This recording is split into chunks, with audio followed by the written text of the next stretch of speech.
Good morning. I'm so excited to be here. I'm Alisyn Malek, the COO and co-founder of May Mobility.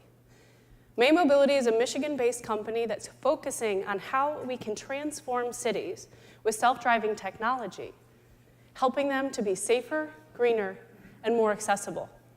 We're starting today by transforming existing transportation with our self-driving shuttles. We're helping people get where they need to go safely, easily, and with a lot more fun. You might be wondering why I am up here this morning, so I thought I would tell you a little bit more about myself. I graduated in the fine year of 2008 with a bachelor's degree in mechanical engineering. I had no intention of staying in the state of Michigan, and I had no intention of working in the automotive industry, but I got a job. And I took that job because it was 2008. It was a job that I came by through a professor working on new battery and electronics technology for a recently announced vehicle called the Chevy Volt. It was an awesome internship, and I was really excited that I was able to actually leverage that into a full-time position with GM, continuing to work on advanced charging systems. It was a really unique experience where I was working in a highly regulated industry on a technology that had safety, emissions, and customer experience implications. That is a hairy problem to work on, and I was hooked. I knew I wanted to continue to work on advanced technology in this industry to help improve automotive and transportation for everyone. I was able to leverage that passion into a position with GM Ventures. In GM Ventures, I invested on behalf of General Motors in startups around the world, focusing on technologies that could help improve GM's product and customer experience. I would look at technologies ranging from connected vehicle to batteries and autonomous. I put together some of the key relationships for GM in that space and then moved into corporate strategy so I could look at how to bring this technology to market. As a recovering automotive engineer, I knew there was a really big challenge ahead. Back in 2016, 2017, people were saying AVs will be able to drive everywhere last year. That was an overstatement. I knew how hard it was going to be, but I also thought that it was very interesting that most automotive companies wanted to focus on using this technology to go up against Uber and Lyft and other rideshare companies. From a business perspective, it kind of maybe made sense, but the technology wasn't there yet. And it ignored the unintended consequences of what Uber and Lyft have brought to some cities. In many cases, you actually have increased congestion and fewer people getting access to transportation. So when we think about that future, I wanted to understand how we could bring the technology to market and actually study those unintended consequences so we could create a better mobility experience for the future. I was very excited when I met my co-founders, Ed Olson and Steve Bozar.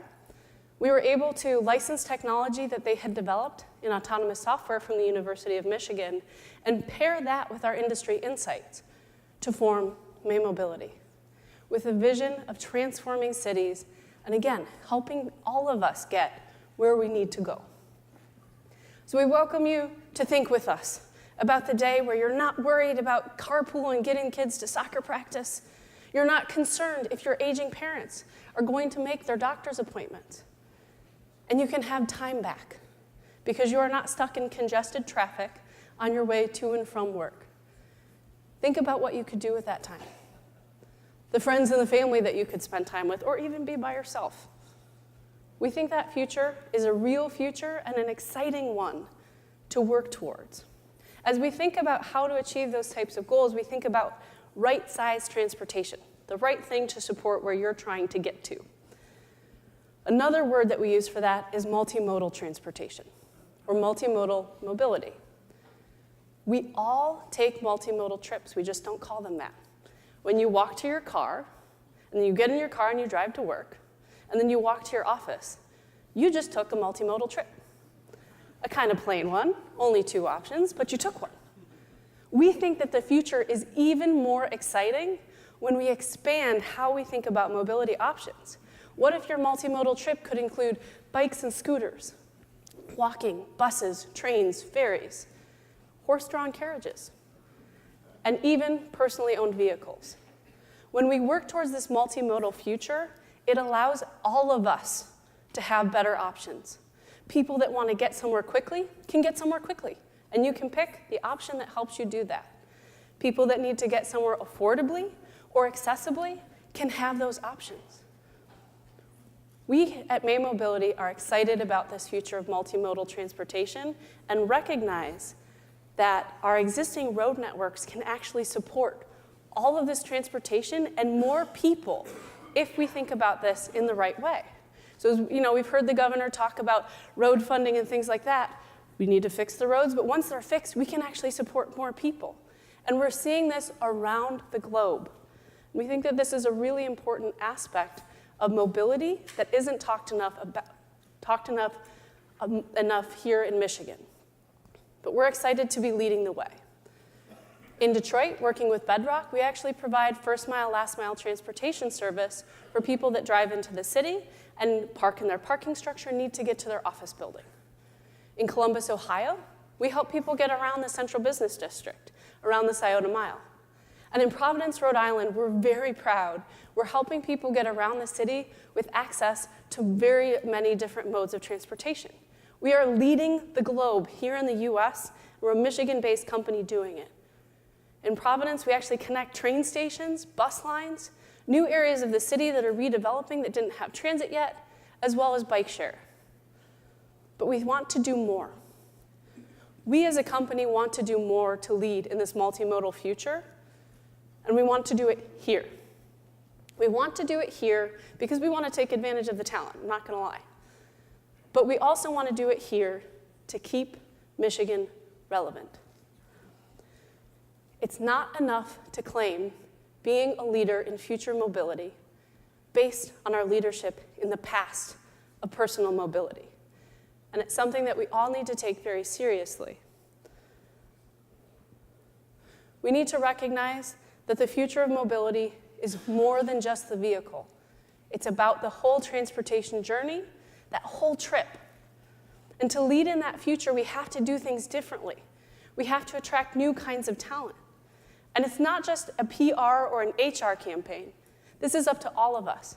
From the hotel staff that welcomes the person to the hiring manager. We need to tell this story and this vision. We need to make sure that we're rethinking policy from the local level to the state level and setting examples for the federal level of how we can rethink mobility. If we want to lead as a state in this future mobility, we need to do it not just in industry, but across the board. There's very exciting progress that's being made. Like with the DART card in Detroit, you can now use a single fare card to use the SMART and DDOT bus systems. That's great and opens up so much more opportunity for other modes to enter. And the things that we with May Mobility are doing in Grand Rapids, we will be augmenting the Dash bus route, helping communities to explore more options for transportation. We need to focus on the users and let that drive our policy. And we need to invest.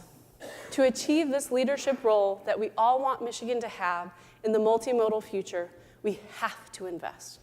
We have to invest in our kids to prepare them for jobs of the 21st century. And we need to invest in the small companies of today that will be the large companies of tomorrow. We need to continue the work of MEDC and Endeavor. And we need to invest in our workforce. We need to invest in it here, continuing the work of groups like the Detroit Mobility Lab. And we need to do it here, not in Boston, not in Pittsburgh, and not in San Francisco. It's going to be a tough conversation and require true commitment to this vision for us to lead in this multimodal future. And we all have a job to do. From our professional networks to our summer barbecues with family and friends, we need to make sure that we get everyone on board. We want to be competitive in this transportation space, not just the automotive space, to remain economically viable as a state. The future of the auto industry and transportation is more than just the car, so we need to lead across that ecosystem. And in order to remain economically competitive, we have to invest in multimodal mobility services that create the option and opportunity for our citizens to be able to have access to these 21st jobs and for us to innovate those new companies of the future. This is a picture from our 10,000th rider in Detroit. That was a really proud moment for us at May Mobility. But what we're even more excited about, and what we would like to ask you to join us in, is the mission towards 10 million rides. 10 million multimodal rides that are supported by Michigan, and us continuing to lead. Thank you for your time this morning.